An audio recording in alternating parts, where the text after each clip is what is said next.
Just a quickie today. While my main Instagram account, Overthought and Understated, has been hacked for a couple of days now, and I don't foresee recovering it anytime in the near future. Any posts about cryptocurrency or any kind of money scammy, make quick money now kind of thing, just ignore it. It's not me. However, I am keeping my Instagram account link in the description of my YouTube videos for now, because there is still a lot of content there. Some more personal, some just more for learning or entertainment purposes. So still free, feel free to browse, but at the very least, whatever, we're carrying on. Okay. YouTube it is, xy.philosophy it is for now until that gets hacked too, because at this point, Meta really doesn't care about you, as you should have already known. That's the AI thing that runs Instagram and prevents you from being able to talk to a conscious being anytime you have a problem.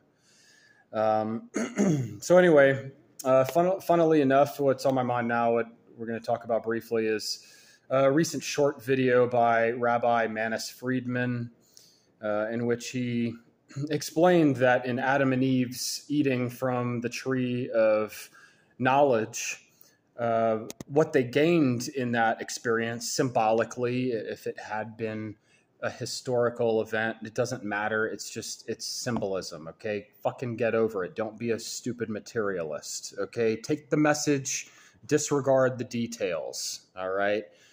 It's about truth, not fact, like the rest of the Bible and every other ancient scripture that's ever been written. Okay. If you don't get that, then you're not on a genuine spiritual path. You're living in your fucking animal brain. Get over it, you fucking moron. Okay. You're being egotistical. And actually, that's what we're talking about here. Okay? What they gained in eating from the tree of knowledge, is self-knowledge, knowledge of self, ego. It was in that moment, symbolically speaking, that humans gained knowledge of self.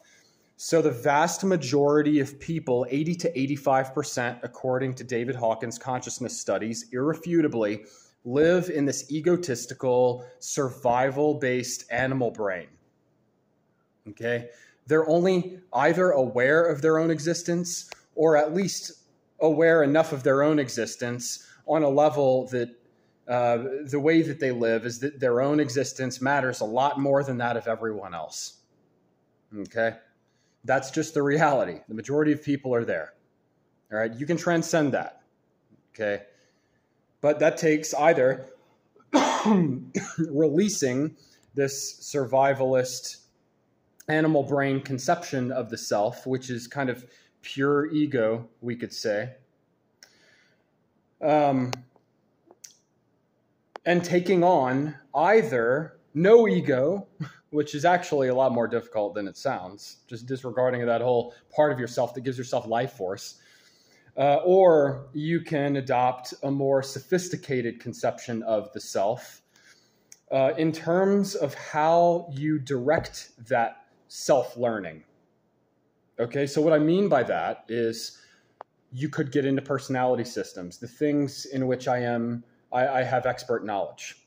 Okay, astrology, big five traits, Myers-Briggs, things like this.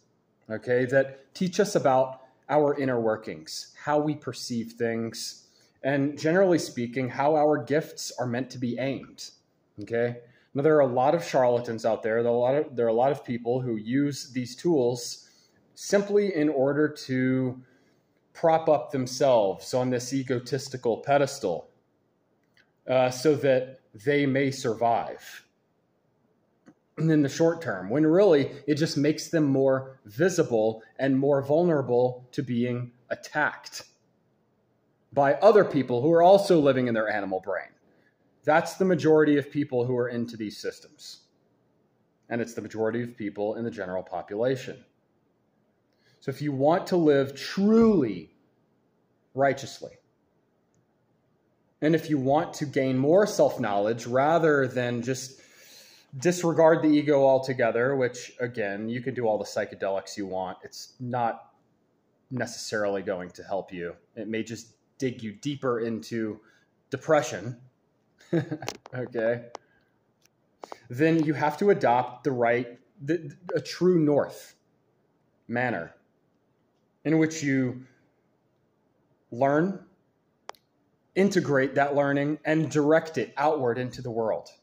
So the point in Rabbi Friedman's video is that, okay, now you have this self-knowledge. What are your gifts? What are you meant to share? What are you meant to give away? That is a life path that is aligned with God and truth. If you are learning more about yourself and teaching others more about themselves in order to prop yourself up, in order to sort of hoard what it is that you're putting out,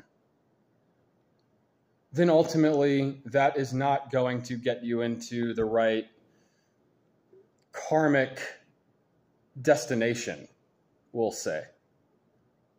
You are producing karma for yourself that is going to require that you do it over again and over again and over again and over again until you figure out what true north is. You figure out that we're actually meant to be selfless, because that's what we were before we ate from the tree of knowledge of ourselves. We were without self, without a sense of self. So now that we have sense of self, knowledge of self, what do we do with it? Right? Because at the same exact time, again, symbolically speaking, we were simultaneous that Adam and Eve ate from the tree of knowledge of self.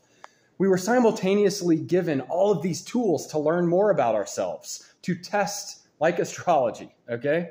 To test our free will, to test our ability to direct that knowledge properly.